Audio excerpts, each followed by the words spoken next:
Human rights is, geez, that's a good question. Human rights. Well, that's a tough one. Wow. Права человека. I don't even know how to give that a definition. I would probably have to do a little bit of homework or something. Any right that I think any, just as a normal, human, any...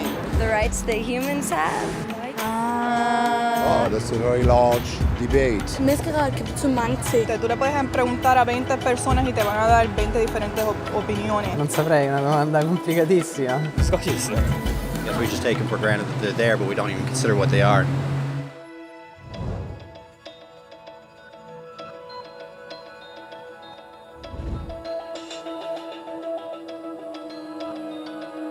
Los derechos humanos son los derechos que tienes simplemente por ser humano.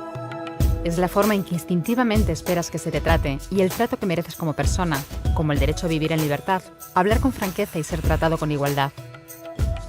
Hay muchos tipos de derechos. La mayoría tienen que ver con cierto grupo. Pero los derechos humanos son los únicos que le corresponden absolutamente a todo el mundo en todas partes. Eso significa niños, gente mayor, pobres, jugadores de básquet, basureros, cantantes de rap, maestros, africanos, indios, albanos, cristianos, musulmanes, cabalistas, ateos, tu madre, tu padre, el vecino y tú. Todos tienen los mismos derechos humanos exactos. En otras palabras, son universales. Pero la cuestión sigue en pie. ¿Qué son? Name the human rights? What the human rights are? The right to live. Equality between all peoples. Right to religion, the right to... Is there supposed to be a list somewhere I should be aware of?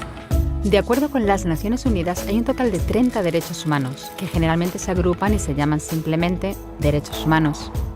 Se enumeran en la Declaración Universal de los Derechos Humanos, que es el documento sobre el tema más aceptado en el mundo. Pero llevó mucho tiempo para que llegaran. Al principio no había derechos humanos. Si estabas con la gente adecuada, estabas a salvo. Si no, no lo estabas. Pero entonces Ciro el Grande decidió cambiar todo eso. Tras conquistar Babilonia, hizo algo completamente revolucionario. Anunció que todos los esclavos podían irse en libertad. También dijo que la gente era libre de elegir su religión, sin importar de qué grupo fueran parte. Documentaron sus palabras en una tablilla de arcilla, conocida como el cilindro de Ciro, y así sin más nacieron los derechos humanos. La idea se extendió rápidamente, hasta Grecia, la India y al final hasta Roma. Se dieron cuenta de que la gente seguía de forma natural ciertas leyes, incluso aunque no se les dijera que las siguieran. Llamaron a esto derecho natural, pero siguió siendo pisoteado por quienes se encontraban en el poder. No fue hasta 1000 años más tarde en Inglaterra donde finalmente hicieron que el rey estuviera de acuerdo en que nadie podía invalidar los derechos de la gente, ni siquiera un rey. Los derechos de la gente fueron finalmente reconocidos y estaban ahora a salvo de los que estaban en el poder. Hasta cierto punto. Todavía hizo falta que un grupo de rebeldes británicos declarara su independencia antes de que el rey entendiera que todos los hombres han sido creados iguales. Es decir, no es que a él le gustara la idea, sino que no pudo pararles, y así nació América. Los franceses siguieron inmediatamente con su propia revolución por sus propios derechos. Su lista era más larga e insistían en que esos derechos no eran solo inventados, eran naturales. El concepto romano de derecho natural se había convertido en derechos naturales. Por desgracia, no todo el mundo estaba tan entusiasmado. En Francia, un general llamado Napoleón decidió derrocar la nueva democracia francesa y se coronó a sí mismo emperador del mundo. Y casi tuvo éxito. Pero los países de Europa unieron fuerzas y lo derrotaron. Y los derechos humanos eran una vez más un tema candente. Se redactaron acuerdos internacionales garantizando ampliamente muchos derechos por toda Europa, pero solo a través de Europa. El resto del mundo de alguna forma todavía no cualificaba. En vez de eso fueron invadidos, conquistados y consumidos por los enormes imperios europeos. Pero entonces un joven abogado de la India decidió que ya había sido bastante. Se llamaba Mahatma Gandhi y frente a la violencia insistió en que toda la gente en la tierra tenía derechos. No solo en Europa. Al final, hasta los europeos empezaron a estar de acuerdo. Pero no iba a ser tan fácil. Habían estallado 2 guerras mundiales. Hitler exterminó a la mitad de la población judía de la Tierra en los horrorosos campos de muerte nazi. En total, 90 millones de personas habían muerto. Nunca los derechos humanos habían estado tan horriblemente cerca de la extinción. y nunca había estado el mundo tan desesperado por un cambio. De forma que los países de la Tierra hicieron causa común y formaron las Naciones Unidas. Su propósito básico era reafirmar la fe en los derechos humanos fundamentales, en la dignidad y el valor de la persona humana. ¿Pero qué eran los derechos humanos? ¿Eran las proclamaciones de Ciro? ¿El derecho natural de Roma? ¿Las declaraciones de Francia? Todo el mundo parecía tener una idea ligeramente distinta de lo que deberían ser los derechos humanos. Pero bajo la supervisión de Eleanor Roosevelt, finalmente se pusieron de acuerdo en una serie de derechos para absolutamente todo el mundo. La Declaración Universal de Derechos Humanos. El concepto francés de los derechos naturales se había convertido finalmente en los derechos humanos. Así que, en resumen, al principio solo unos cuantos afortunados tenían derecho alguno, hasta que uno de ellos decidió, oye, otra gente también debería tener derechos, lo que fue estupendo, salvo que no todo el mundo estuvo de acuerdo. Y solo que llevó unos cuantos miles de años de lucha, declaraciones y más lucha hasta que finalmente todo el mundo estuvo de acuerdo en que los derechos humanos deberían ser para todos. Y vivieron felices y comieron perdices. Salvo que hay un pequeño problema. Si la gente tiene derecho a la comida y el cobijo, ¿por qué hay 16.000 niños muriendo de hambre cada día? 1 cada 5 segundos. Si la gente tiene libertad de expresión, ¿por qué hay miles de personas en prisión por hablar claro? Si la gente tiene derecho a la educación, ¿por qué hay más de 1.000 millones de adultos incapaces de leer? Si la esclavitud ha sido abolida verdaderamente, ¿por qué hay 27 millones de personas todavía esclavizadas hoy en día? Más del doble de las que había en el siglo XIX. El hecho es que, cuando se firmó, la Declaración Universal de los Derechos Humanos no tenía la fuerza de la ley. Era opcional. Y a pesar de muchos más documentos, convenciones, tratados y leyes, todavía es poco más que palabras en una página. Así que la cuestión es, ¿quién hará que esas palabras sean una realidad? Cuando el Dr. King se manifestó en pro de la igualdad racial, se estaba manifestando por los derechos que las Naciones Unidas habían garantizado hacía casi 2 décadas. Pero con todo, se manifestó. Cuando Nelson Mandela defendió la justicia social en la década de 1990, su país ya había estado de acuerdo en abolir esa discriminación desde hacía ya casi 40 años. Pero con todo, él luchó. Los que luchan hoy en día contra la tortura, la pobreza y la discriminación no son gigantes o superhéroes. Son gente, niños, madres, padres, maestros, individuos librepensadores que se niegan a quedarse callados, quienes se dan cuenta de que los derechos humanos no son una lección de historia, no son palabras en una página, no son discursos, ni anuncios, ni campañas de relaciones públicas. Son las elecciones que hacemos cada día como seres humanos. Son la responsabilidad que todos compartimos, de respetarnos mutuamente, ayudarnos y proteger a los necesitados. Como Eleanor Roosevelt dijo, ¿dónde empiezan después de todo los derechos humanos universales?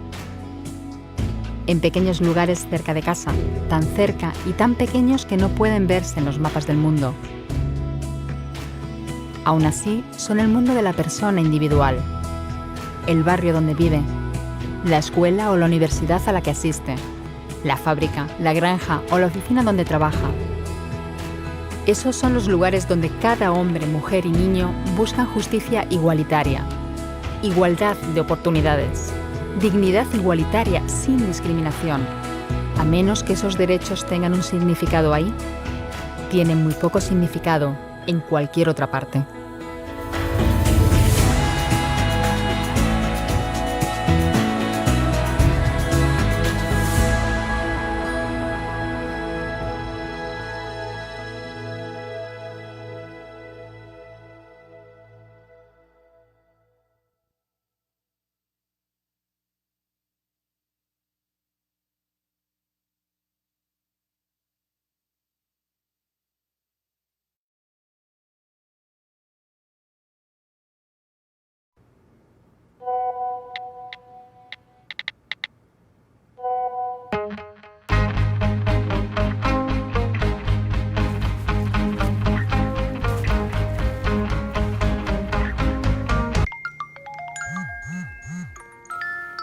Tú me estás petando. Bienvenidos. Os voy a hacer unas preguntas que contestaréis con vuestro móvil de forma anónima. Vale. ¿Qué opinas de los hipsters? Stairs.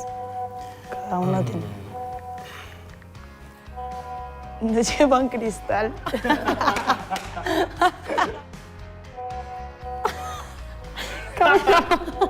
Cabeza bombilla.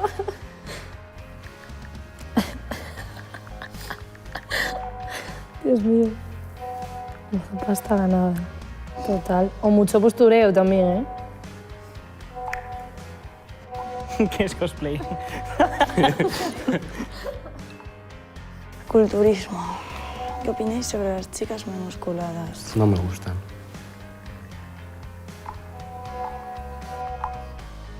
Mujombre. Y además de verdad, ¿eh?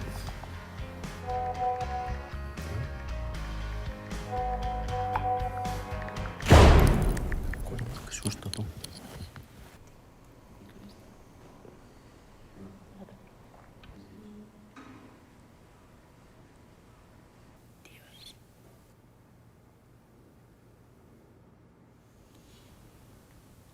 Mujo hombre. No me gusta nada. Excesivo. Es demasiado feo. ¿Quién ha dicho es demasiado feo?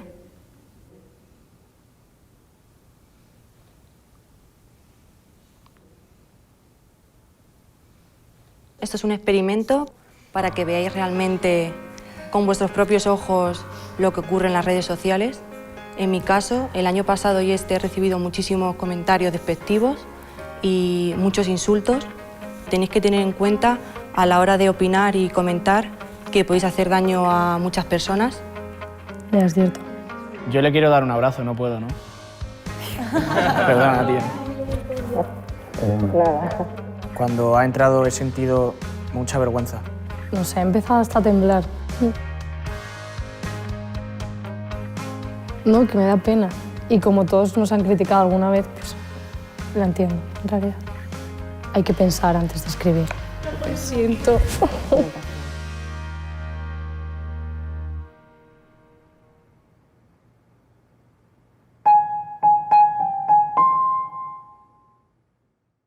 Muchos ya saben qué es el ciberacoso, pero digámoslo otra vez y digámoslo bien claro.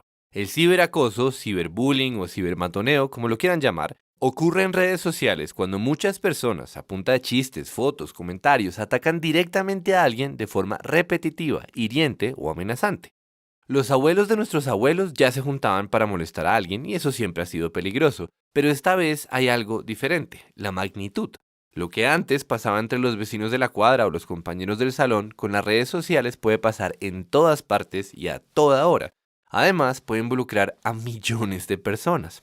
Pero se entiende mejor cómo funciona el ciberacoso cuando se piensa la historia desde la perspectiva de sus tres protagonistas: el acosado, el acosador y los espectadores.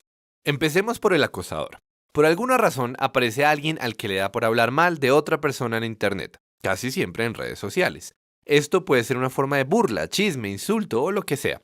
Lo posteado queda ahí, a la vista de amigos, familiares, conocidos, desconocidos, extranjeros y extraterrestres. La mayoría de las veces no le importa a nadie, pero hay otras en que produce una reacción en cadena. Las respuestas de los demás mantienen el comentario visible y la bola crece. Crece tanto que ya no se puede borrar y crece tanto que llega el momento en que el acosador se arrepiente de haberlo puesto. Sin embargo, lo más curioso es que el acosador rara vez se da cuenta del rol que está cumpliendo. Desde su punto de vista, él puso un chiste tonto y ya, inconsciente de que 1.000.000 de chistes tontos cruzan la barrera entre la comedia y la tragedia. Un día entras a internet y ves que alguien dijo una babosada acerca de ti. Te vas a la cama triste, pensando que el mundo es un lugar hostil y esperas que al otro día todo haya terminado. Y sí, la mayoría de las veces no pasa nada, pero de vez en cuando la cosa pasa a mayores. Todo el mundo está hablando de lo mismo, exponiendo tu intimidad, juzgando, criticando y diciendo sandeces. Empiezas a ver que esto pasa en todas partes y a toda hora, que no puedes subirle a ese tipo de mensajes que pueden ser racistas, homofóbicos, misóginos, clasistas o discriminatorios. Y aquí ocurre un enorme desbalance. Mientras que los acosadores ni siquiera se dan cuenta de lo que están haciendo, el acosado lo vive como si todo el planeta estuviera en su contra. ¿Y qué pasa con el espectador? El comentario le llama la atención, le parece chistoso, acaso inofensivo. Entonces lo comparte o se queda callado. Y ya, siguen sus cosas. Al otro día entra y ve que hay una marea de hostilidades. Pasan los días y la ola sigue. Ni él ni nadie la pueden detener. Ya es demasiado tarde. Al principio, el espectador no le da importancia a nada, pero al final descubre que ha sido parte de una tragedia. Eso es el ciberacoso. Lo mismo que hacían los abuelos, pero a una escala mucho más destructiva. ¿Cómo evitarlo? La respuesta puede extenderse en múltiples estrategias, pero también puede resumirse en un concepto: conciencia. Tomar conciencia nos permite entender que el ciberacoso puede destruir a una persona porque la escala de los ataques desborda nuestra imaginación. Esta misma conciencia nos sirve para ayudar a alguien a subir su autoestima cuando está siendo atacado.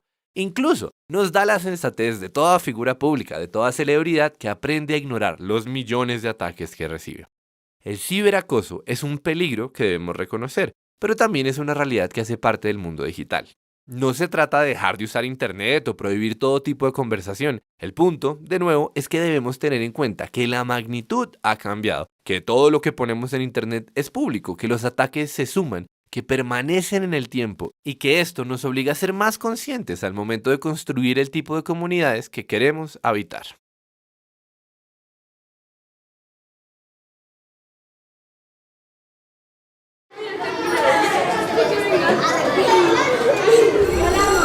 La prueba difícil, ¿no? De hoy. Sí, me fue re mal. Bueno. Che, te reempujó, ¿no vas a hacer nada? Yo que vos le digo algo, solo soy pago. Compartí la foto que le sacaste cuando estaba dormido. Agarré la compu y compartí una foto que tenía de él. Era solo para molestarlo. Estaba tan enojado que ni lo pensé. No era la primera vez que me molestaban. Siempre me hacían sentir incómodo. Pero al ver la foto publicada en el muro, sentí mucha vergüenza. La podía ver toda la escuela.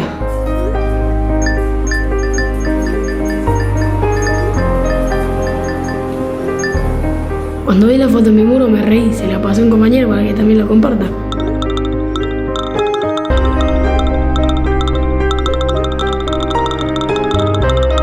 Toda la clase se está riendo.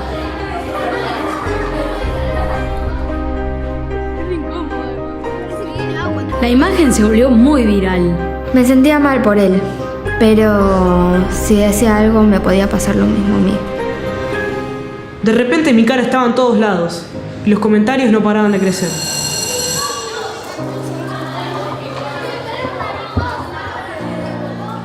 Bueno, la idea es que cada uno pueda aportar algo y hacer un trabajo todos juntos, con las palabras importantes de todo el texto, y armamos entre todos, que ya lo saben, la red conceptual con las conchas. ¿Se animan? Yo soy... Ahí esa palabra. Señor. Sí, Agus, ¿qué pasó? Hace un montón de días que no viene Sebastián. Sí, me dijeron que estaba enfermo. ¿Quieren contarme algo? ¿Quieren que salgamos y hablamos tranquilas? El ciberbullying daña. No te calles. No te sumes. A todos nos puede pasar. Cuando hay ciberbullying, alguien sufre. Para llevarnos bien, tenemos que comprometernos todos. Si necesitas ayuda, habla con un adulto de confianza.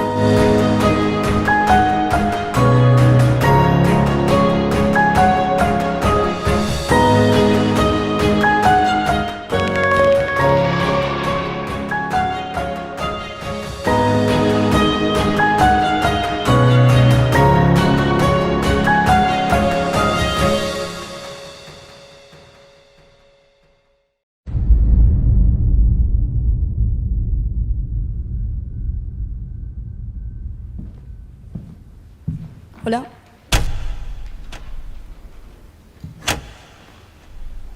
Hola, Irene. ¿Cuántos años tienes? 17. ¿Cuáles son tus aficiones? Pues maquillaje, patinaje, el deporte. ¿Qué estudias? Bachillerato, segundo. ¿Cuál es la asignatura que peor se te da? Yo lo sé. Las matemáticas. ¿A qué videojuegos juegas? Al Minecraft y a los Sims. ¿Cómo se llama tu mejor amiga? Se llama Emma. Antes iban juntas al instituto, pero ella no. ¿Por dónde sueles patinar? Por Nueva Segovia, aunque hace tiempo que no va. ¿Cuánto mides? 1,76 con tacones. ¿Cómo lo sabes? Irene, ¿tienes hermanos? Sí, tengo uno. Se llama Víctor y estudia biología en Salamanca. ¿Tienes algún piercing? Sí, tiene uno en el ombligo.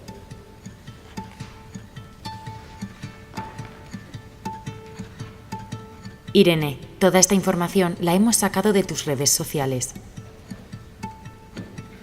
Me sorprende, por ejemplo, que hace 3 días subí lo de los tacones.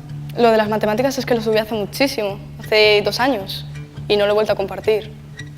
No somos conscientes a veces que un comentario que subimos a la red puede después repercutirte en tu trabajo, en tus amistades, o si a alguien le va a interesar para hacerte daño en otro momento.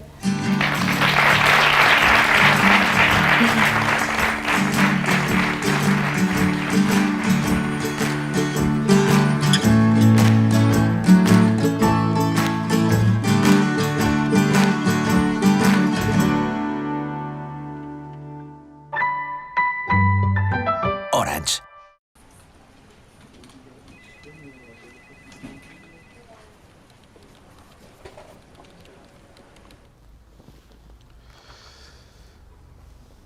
Carlos, tienes un currículum brillante. Gracias, muchas gracias. Verás, en esta empresa nos gusta conocer a fondo a nuestros empleados. Así que además del currículum, también revisamos otros aspectos de su vida personal, como las redes sociales. El caso, Carlos, es que hemos encontrado esto. ¿Me lo puedes explicar? Bueno, Mira, Carlos, déjalo. Te voy a ser sincero. Este vídeo es el vídeo más creativo que he visto en mi vida. Estamos buscando a alguien como tú. ¿Te apuntas?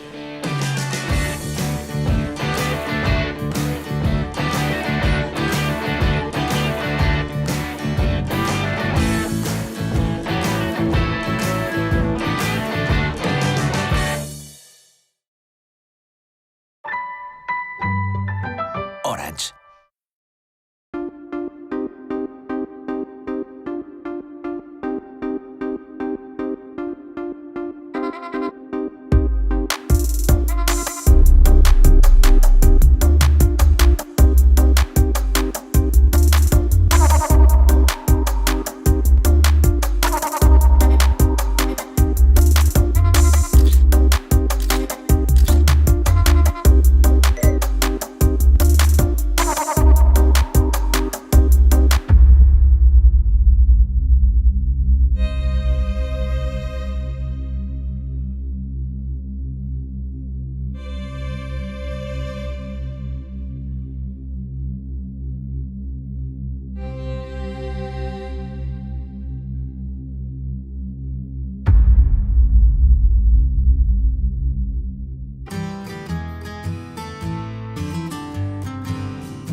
Bueno, cuéntame.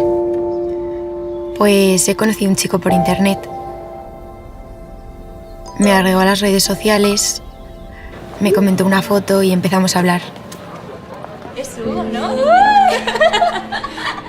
Al final acabamos chateando casi todos los días. Nos hemos hecho súper amigos. Y la verdad es que es un encanto. No sé, yo creo que vamos a volver a quedar. Muy bien. Pues cuando veas a tus padres, les vas a decir eso palabra por palabra.